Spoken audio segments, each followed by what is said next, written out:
What genres do you watch and why? What do you like? Why do you like it? Yeah. Why do you like comedy? Fiona? I like psychological thrillers because I like the twists and like plot turns, and I like the storyline to be quite complicated. Okay, go. Action films, because they're like really cool. Better. What do you expect to see in an opening sequence? A hook. Why do you like a hook? Because then it makes me want to watch more and more. Okay, Fiona? The same as Chloe, I like to be hooked in because if like something quite big happens, then you sort of think, oh, why is that happening? And you want to watch more and find out.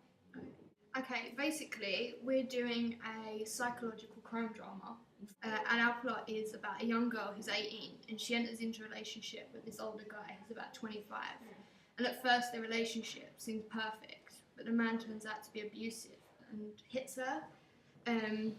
Feeling alone and believing she has no hope or any other option, she then takes the horrible decision and ends his life. So the two crimes we have are domestic violence and knife crime. We want to achieve a complex psychological crime drama, so it unravels. We have things such as hooks and that to try and get the audience in, and we're using a lot of enigma codes. And enigma codes are things like that try and hook you and get you involved anyway. We deviate quite a lot from the typical crime drama. Our main character is Sarah. She's black, and we see her in two states. One like young, quite in love with her partner, and the other on the floor in a mental wreck. And the guy's name's James. He's 25, but we never see what he looks like. He's portrayed as this dark shadow figure. And in the dark flashbacks, we see him hit her. So he's more dominating, but in the end we see Sarah to be more dominating because she ends up killing him and taking his life. What do you think of our characters? I quite like the characters. I like how the man is never fully seen. So he's like kind of like a silhouette, so it brings in the psychological thing, why is he doing that? Yeah. Do you think there could be different things that relate to a psychological crime drama anymore if we change them? No? No? Over our opening sequence, we have a montage going on. Our sequence doesn't have any words or dialogue. We have a voiceover, and the voiceover says, "Every girl enjoys fairy tales, especially Cinderella's. They love the idea of Prince Charming, who's prepared to whisk them off to a lifetime of bliss and wonder." You know the line. And they all lived happily ever after. The end. The end. Is that it?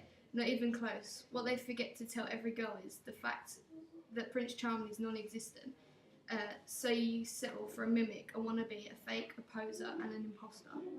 Do you think our voiceover is effective? Yeah. Why do you think it's effective? Well, like you said, it sort of hooks in because they make you wonder, oh, why is she saying this? What makes her say this? It establishes the character and sort of brings in how she feels about the relationship. Yeah. We said the idea of a fake, an imposter. Do you think that links well with the voiceover? The fact that he's not what she thought he would be when she got into a relationship with him? Yeah. This is an example of a voiceover. It's called "Their Eyes Were Watching God," and basically.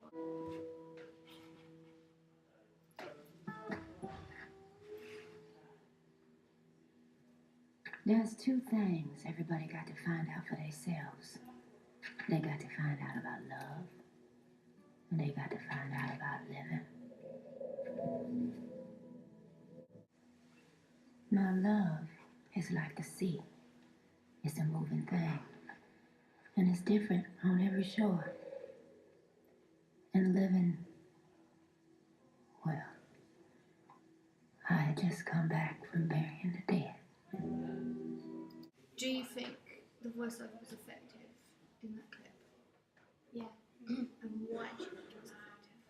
Because it hooks you in, it just makes you wonder what's she on about and what's the story about. Yeah, because it doesn't give too much away if it was just without the voiceover, you'd see women walking, you'd be like, oh. Yeah.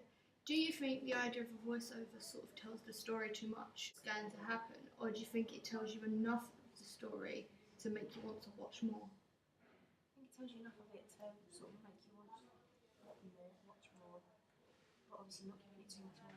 Basically, we had an original screenplay that I've not updated yet, but it's basically the whole idea of our crime drama. So I'll basically talk you through it. We start off in a dark room, and you see Sarah sitting on the floor, and there's a spotlight only on her, and the camera zooms in, and you see her, and then you see a close up of a knife on the floor, and you pan up to her, and then you see her face, and she starts to cry, and then flashbacks start to happen, and they jump cut in between two types of flashbacks. One where she's really happy with James, they're in a cafe, they're like having drinks together, shopping, walking around. But like to juxtapose that, the other side is that we see her on the floor, and he's standing over her, about to hit her. And this happens in a series of flashbacks, but we don't actually see James, the character. And it's like the camera is Sarah, so the audience feel like they're Sarah, and it's happening to them in the whole thing. And we thought it'd be effective if we cut it off as soon as she's hit and she falls to the floor. Do you think that's effective? Yeah. How could the issue of domestic violence be represented sensitively in our production? You could have them arguing or something, and then as he's about to hit her, like cut it off, and then like the next day see all of her bruises and stuff. We thought it'd be effective because we don't actually see the character. He's seen as a shadow, and we thought it was effective that if we actually saw him, it could sort of stereotype typical men that use domestic violence on their girlfriends or partners. So we thought if we blank out him, this is kind of like a secret. It's like her other life compared to what she is like when they're out and all happy and stuff. What settings do you think would be appropriate for our happy scene and our violent scenes? So what sort of places in the happy scenes do you think a couple should go? Parks and stuff, like somewhere light and like where there's other people around them that are happy Yeah. and stuff like that. But like when it's turns to the violence, dark places like where there's nobody else around, it's just like almost like the air is still. Yeah. There's that tension in the air. Yeah. And anywhere else we could show the sort of violent domestic scenes? I think that somewhere enclosed or private, because obviously the whole point is that he's taking on a different persona when he's like not around other people. What music do you think will work best for the scenes? So there's sort of like 3 types of music. So what music do you think would work best when we see her just in the room by herself? I don't think something dark, because it sort of gives it that sort of stereotypical darkness. So maybe something that is in a sense quite dark, but Yeah, because this leads on to the happy flashbacks. something quite light as well, sort of like mixed. So it's got them dark moments in it, but quite light. So it can, when you do go on to the happy scenes, it goes into that light sort of moment, and then you can switch. What do you think, Siani, sort of music we should have for the happy scenes? I think it should be the same as like the like if you have music that's like contrapuntal to the scene, then it will sort of highlight the fact that like what she's saying in the voiceover, like it's not real. It's like so yeah, kind of like that. Like she's looking back on it and seeing a disappointment. And Chloe, what sort of music do you think we should hear in the violent scenes? During the violent scenes, I don't think there should be. Well, there should be music, but like maybe on like a really low volume, because then we can get that intensity from the music, but then also we want to be fixed on her, and like want to watch her and like try and feel what she's feeling.